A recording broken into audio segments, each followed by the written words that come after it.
साहब ख्वाजा आसिफ ने कहा कि पीटीआई का मकसद था इस्टेब्लिशमेंट के साथ राब्ते बहाल करना, जिसमें वो कामयाब देखो, मैं सबको एक बात कह रहा हूँ, कोई एग्रेसिव मूड ना ले, इसको नॉन सीरियस ना कंसिडर करें, इसको पोलाइट मूड में ले लें, इसको सीरियस कंसिडर करें। ये मुल्क की ज़रूरत है, कौम की ज़रूरत है, इस जमहूरियत की ज़रूरत है। कुछ इर्रिस्पॉन्सिबल लोग उसको डिरील ना करें।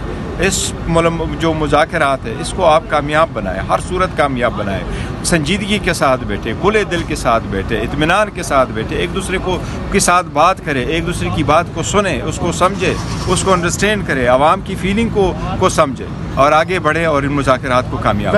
आपने जो दरख्वास्त की थी इमरान खान से साथ देखो, अगर संजीदगी के साथ, नेकनियती के साथ बैठेंगे तो ये मुज़ाकरात इमरान खान के साथ जो सख्त मौक़िफ़ ट्विटर पे अपनाया जाता है, आपने भी दरख्वास्त की, अली अमीन गंडापुर ने भी दरख्वास्त की, फिर भी ये सख्त मौक़िफ़ अपनाया। सर, ये नहीं समझते कि मुज़ाकरात के लिए ये रुकावट है?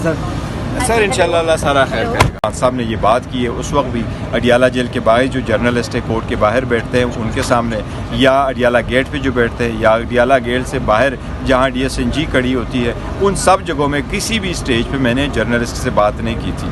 और ये बात मैं बारहा कह चुका हूँ कि हमारी एक ही मुलाकात हुई है और इसमें लॉ एंड ऑर्डर सिचुएशन की बात हुई है और नथिंग मोर। अच्छा, जो तस्वीरें जारी हुई हैं पेशावर से, उसमें आपकी तस्वीर नहीं थी, बाकी नहीं और भी लोग थे, उनकी भी तस्वीरें, नहीं कोई फ़र्क नहीं। बिस्मिल्लाहिर्रहमानिर्रहीम।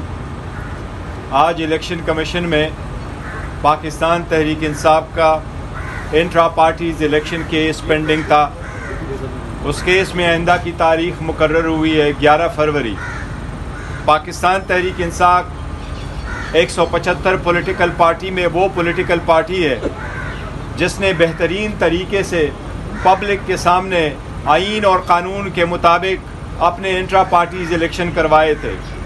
इलेक्शन ने 3 मार्च को हमने करवाए थे। इसकी डॉक्यूमेंटेशन हमने 7 मार्च को फाइल की है। अभी तक इलेक्शन कमीशन की तरफ से हमें वो सर्टिफिकेट नहीं मिला, जबकि वो पॉलिटिकल पार्टी जिन्होंने हमसे बाद में एक मुख्तसर प्रोसेस अडॉप्ट करते हुए इलेक्शन करवाए थे, उनको भी अपने सर्टिफिकेट्स मिले हैं। इलेक्शन कमीशन ने हमें एक नोटिस इशू किया था जिसमें इलेक्शन कमीशन ने कुछ आईनी कानूनी सवाल उठाए थे, उसका हमने जवाब दे दिया था। वो जवाबात के बाद कुछ हेयरिंग हो गई थी।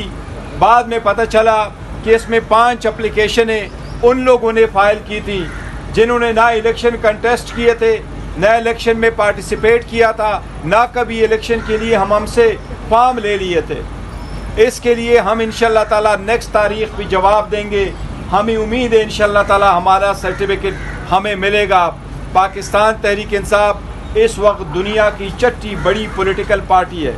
पाकिस्तान में PTI की सबसे ज़्यादा अक्सरियत है। सारे लोग खान साहब के साथ है, खान साहब ही इस पार्टी की निशान है। लेकिन ये सर्टिफिकेट इंशाअल्लाह ताला आईन और कानून के मुताबिक हमारा हक है और हम रुजू करेंगे इंशाअल्लाह ताला। उम्मीद करते हैं कि ये सर्टिफिकेट इंशाअल्लाह नेक्स्ट हेयरिंग के बाद हमें इंशाअल्लाह ताला मिलेगा।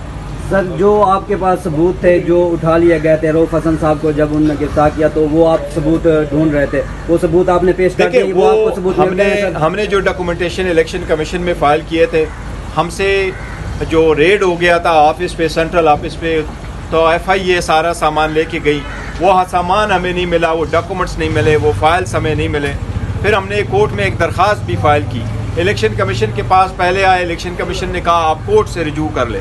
हमने अदालत में एप्लीकेशन फ़ाइल की, वो एप्लीकेशन अभी तक पेंडिंग है और वो डॉक्यूमेंट्स हमारे पास अभी तक नहीं आए। इसलिए उसके पेश नज़र हमने कई मरतबा दरख्वास्त दी है कि हमारा ये केस आप एडजर्न करें ताकि हमें डॉक्यूमेंटेशन मिले। हमें उम्मीद है इंशाल्लाह वो डॉक्यूमेंट्स मिल जाएंगे। बैरिस्टर साहब, ये बताइएगा कि आज से 5 दिन के बाद 26 को चीफ इलेक्शन कमिश्नर मेंबर जो सिंध बलूचिस्तान उनकी मुद्दत ख़त्म हो रही है। पाकिस्तान तहरीक इंसाफ ने अभी तक कोई नाम फाइनल किए कि वो देखिए, बिल्कुल आईनी तरीक़ाकार है कि मेंबरान साहिबान के लिए और चीफ इलेक्शन कमिश्नर के लिए आईन का वही तरीक़ाकार है। आर्टिकल 213(2)B में यही लिखा है कि पार्लियामेंट्री कमेटी बनेगी और पार्लियामेंट्री कमेटी के सामने नाम जाएंगे और वो उसका चीफ इलेक्शन कमिश्नर अपॉइंट करेंगे। इसी तरह मेंबर के लिए भी लिखा हुआ आर्टिकल 218(2)B में लिखा है कि वही तरीका मेंबर्स के लिए भी होगा। हमारे तरफ से उमर अयूब खान साहब ने स्पीकर को लेटर लिखा है, इसी तरह शिबली फराज साहब ने भी सेनेट में वो भी चेयरमैन को लिखा है कि पार्लियामेंट्री कमेटी की आप बना लें ताकि ये प्रोसेस कंप्लीट हो।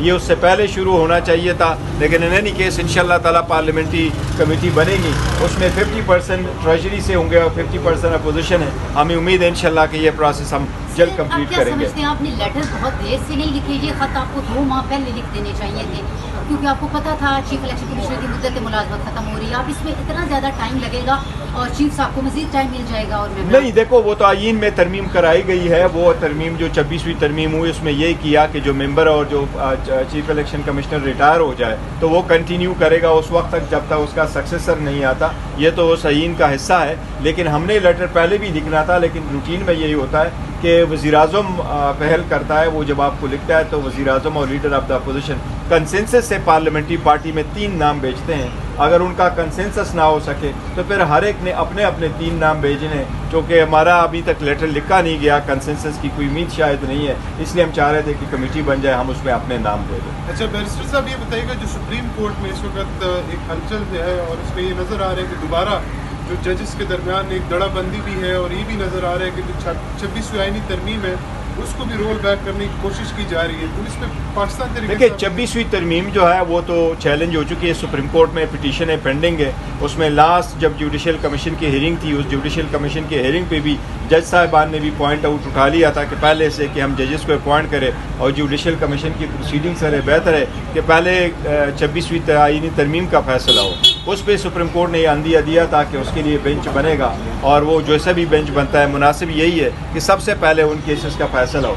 सुप्रीम कोर्ट ही ने फैसला करना है, इन जजेस ने करना है, लेकिन बेहतर यही है, यही तरीक़ाकार है कि पहले आप इसका फैसला करें फिर आगे प्रोसीड कर ले, तो ये बेहतर है। Thank you so much.